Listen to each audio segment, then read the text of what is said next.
기독교인이 아니어도 상담에 관심이 있으면 들어봄직한 최의연의 성경 말씀 나눔 시작하겠습니다. 5월 19일 성령 강림 주일을 위한 말씀으로 요한복음 15장 26절부터 27절, 16장 7절부터 11절 말씀을 가지고 보혜사라는 제목으로 말씀을 나누겠습니다. 성령께서 임하신 날을 기념하는 성령 강림절의 교회력 색깔은 빨간색입니다.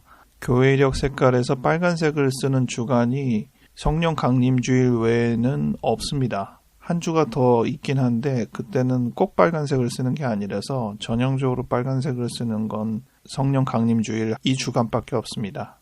그래서 저희도 배경을 빨간색으로 맞추어서 올렸습니다. 먼저 이 보혜사라는 오늘 제목으로 고른 단어에 대해서 생각해 보는 게 좋을 것 같아서요. 해리스 닥설리반의 상담 기법이란 책에서는 어떤 단어를 질문하는 것을 하나의 상담 기법으로 이야기하고 있습니다. 누군가가 이렇게 대화를 하는데 그 중에 특정한 단어를 쓰면 그 단어를 가지고 그게 무슨 뜻인가요? 라고 되묻는 게 상담의 한 기법이라는 겁니다. 매우 인상적인 내용이라서 실제로 상담에서 많이 써먹기도 하는 기법입니다. 그러면 어떤 단어를 묻느냐? 무슨 단어를 다시 물어야 될지가 선택이 그렇게 어렵지는 않습니다. 내담자가 한 그 표현이 너무 함축적이거나 다른 의미가 부여되어 있을 것 같거나 하는 뉘앙스를 충분히 받거든요. 그래서 좀 더 이야기해 주시죠. 자세하게 설명해 주세요 라고 말하고 싶은 어떤 부분들이 있거든요. 그럴 때 좀 더 이야기해 주세요. 자세하게 이야기해 주세요 라는 표현보다 더 구체적인 표현이 내담자가 쓴 그 단어나 문장을 언급하고 그게 무슨 뜻이죠? 라고 묻는 겁니다. 같은 표현이긴 하지만 조금 더 구체적이죠.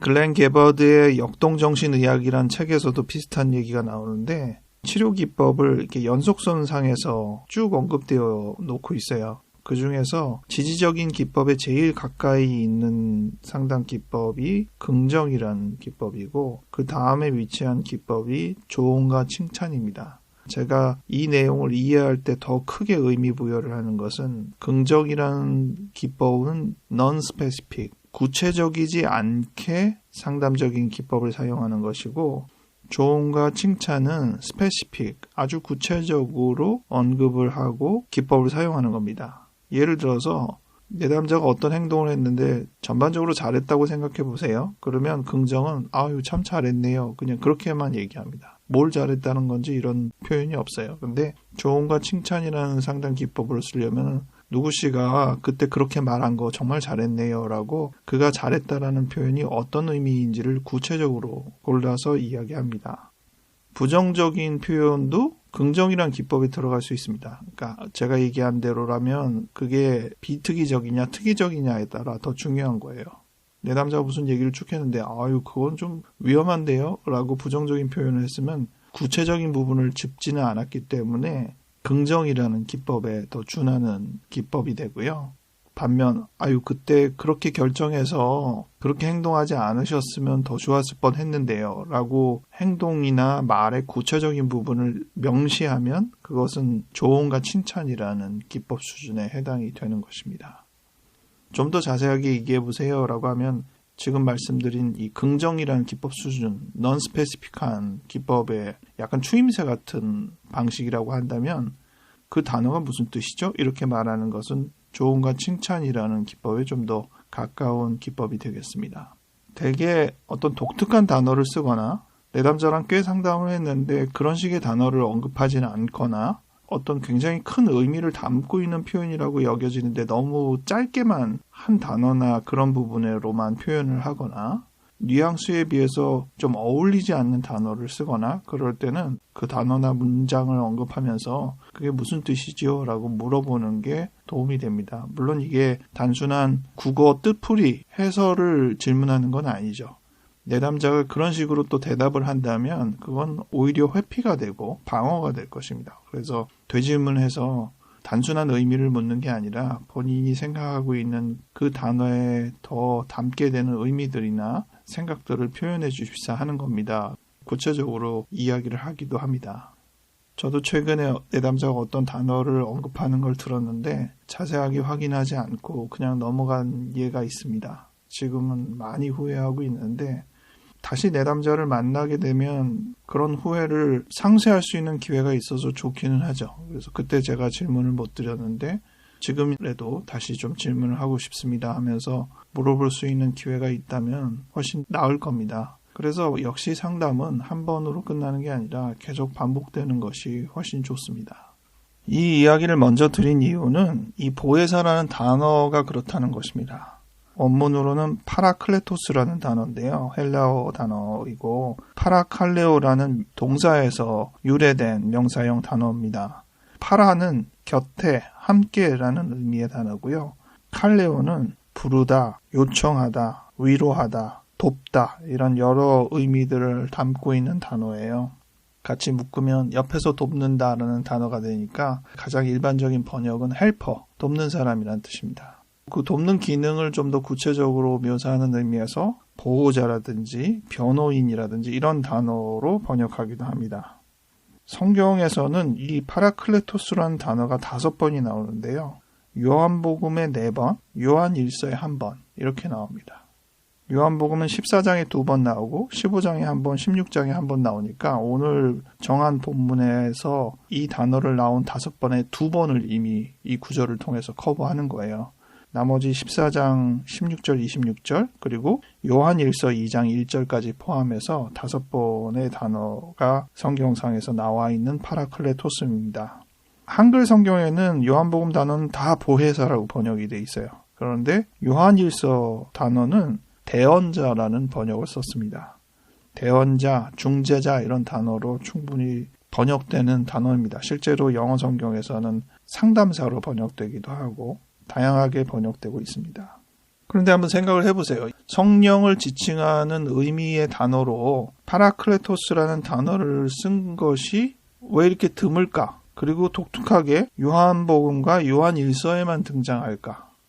요한복음과 요한일서는 같은 요한 저자가 쓴 글이라고 알고 있고 조금 더 신학적인 배경에서 보면 그게 한 사람의 저자가 아니라 요한 공동체라고 하는 요한을 위시한 그 공동체의 의미로 그 요한복음이나 요한 1, 2, 3, 4가 태동됐다고 알고 있거든요. 그들의 문화 안에서 성령을 지칭할 때 파라클레토스라는 단어가 사용됐다는 겁니다. 만약 상담의 배경에서 지금 이런 식으로 파라클레토스라고 단어가 나왔으면 제가 이미 언급된 기준에 따르자면 파라클레토스는 무슨 뜻이죠? 라고 질문을 했겠죠. 그래서 그가 갖고 있는 그 개념들을 조금 더 폭넓게 풍부하게 이야기할 수 있는 기회를 줄 것입니다. 이 요한 공동체에서 파라클레토스라는 단어를 쓸 때는 어떤 의미를 담고 있을까? 그 많은 의미를 다 이해하기는 어려우나 오늘 단어에서 가장 표면적으로 등장하고 있는 의미가 있습니다. 보이지 않는다는 점에 주목을 해야 됩니다. 파라클레토스라는 단어가 요한복음에 4번, 요한일서에 1번 등장한다고 했잖아요. 근데 그 4번이 요한복음 14장, 15장, 16장에 나오는 것이거든요. 이 부분은 예수께서 잡히시기 전날 마지막 밤에 하셨던 긴 연설문의 내용입니다. 사복음서 중에 공간복음, 마태, 마가, 누가복음에는 이러한 내용 기술이 없어요. 그런데 그렇게 길게 요한복음에서 내용을 쭉 작성한 것은 예수께서 십자가에 못 박혀 죽어서 우리와 함께 계시지 않게 되는 그 사건이 다른 복음서와 뭔가 독특하게 다르다는 의미를 갖는 것입니다. 실제로 역사적인 배경을 보면 요한 공동체는 다른 공동체에 비해서 예수를 믿는다는 점에 대해 박해를 받는 시기와 관련되어 있습니다. 예수를 믿는다는 사실 자체를 고백하는 것이 심지어 죽음에 이를 수도 있는 위험한 상황인 거예요.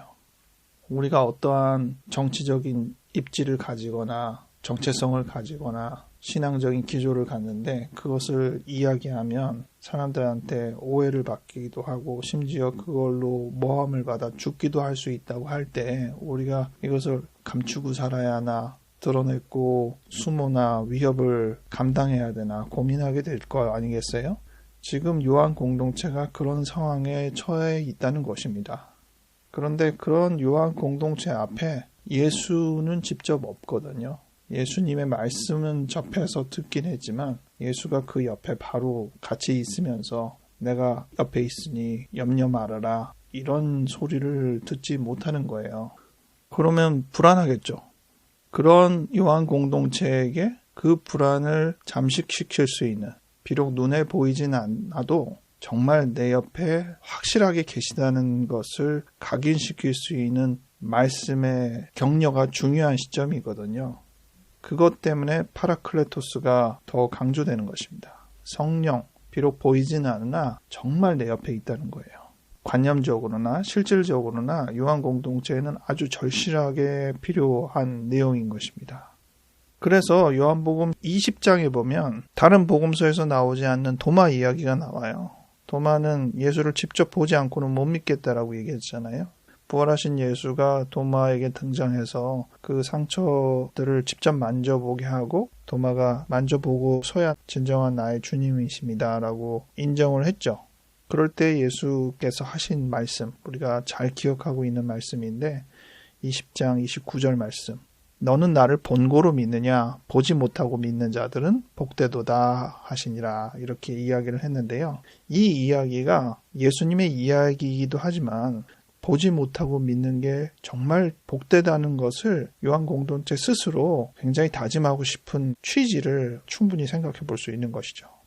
요한 공동체의 성경은 아니지만 비슷한 내용으로 관련질 수 있는 것은 베드로전서 1장 8절, 너희가 예수를 보지는 못하였지만 사랑하는도다, 이런 표현. 그리고 히브리서 11장 1절, 믿음은 바라는 것들의 실상이요 보이지 않는 것들의 증거다, 이런 말씀들이 오늘 이 보이지 않아도 우리와 늘 함께 있다는 성령의 그 개념을 좀 더 확인할 수 있는 구절들이 되겠습니다.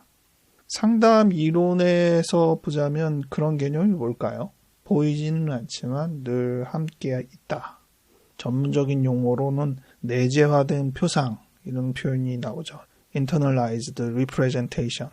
어머니와 늘 교류했던 어떤 상태가 자기 마음에 충분하게 각인되어서 들어가면 엄마가 지금 내 눈앞에 없어도 그 부분이 자기에게 충분한 엄마가 된다는 것입니다. 그래서 그것이 되면, 내재화된 표상이 충분히 임하면 더 이상 엄마가 없어도 혼자 있을 수 있는 시기가 되는데, 그때야 비로소 아이가 유치원에 갈 수 있죠.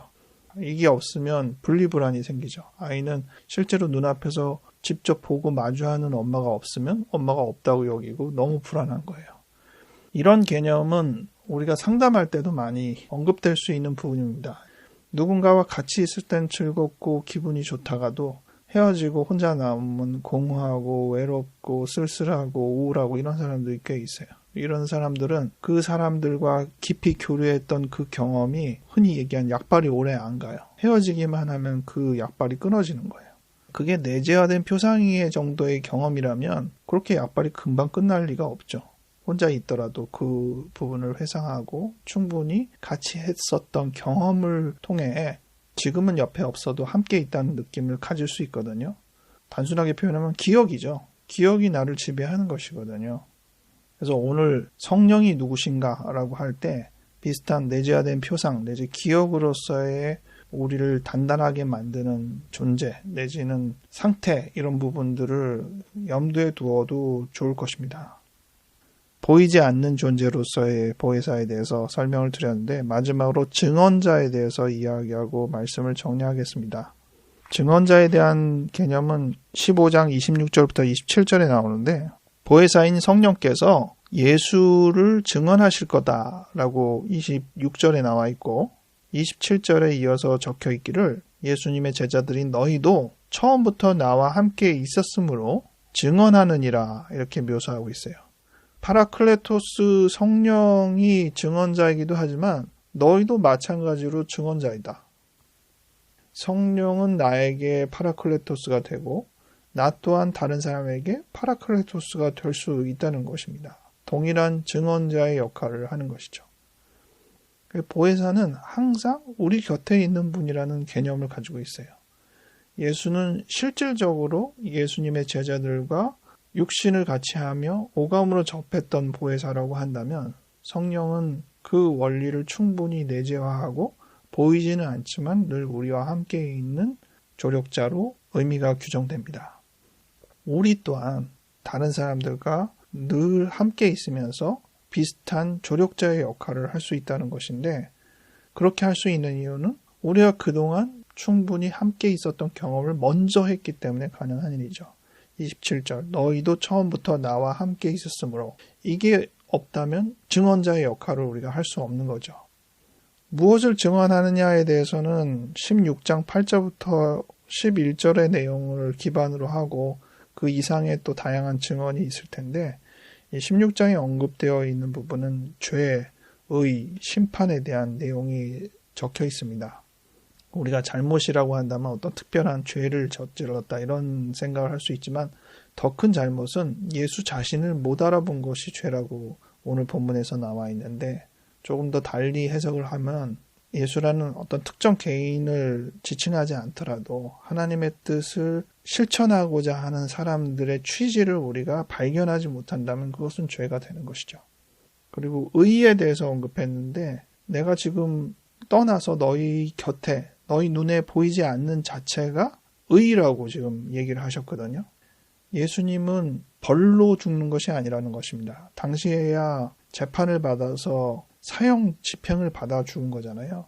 그래서 예수님의 죽음은 마치 그의 잘못에 의한 처벌처럼 여길 수 있는데, 내가 죽는 것은 처벌이 아니라 내가 화목제물이 되어서 하나님께 드려짐으로 너희와 하나님 사이의 간격을 다시 회복시키려는 과정이다라고 말씀하셨는데, 그 부분이 우리한테 또 명심이 되는 것이죠.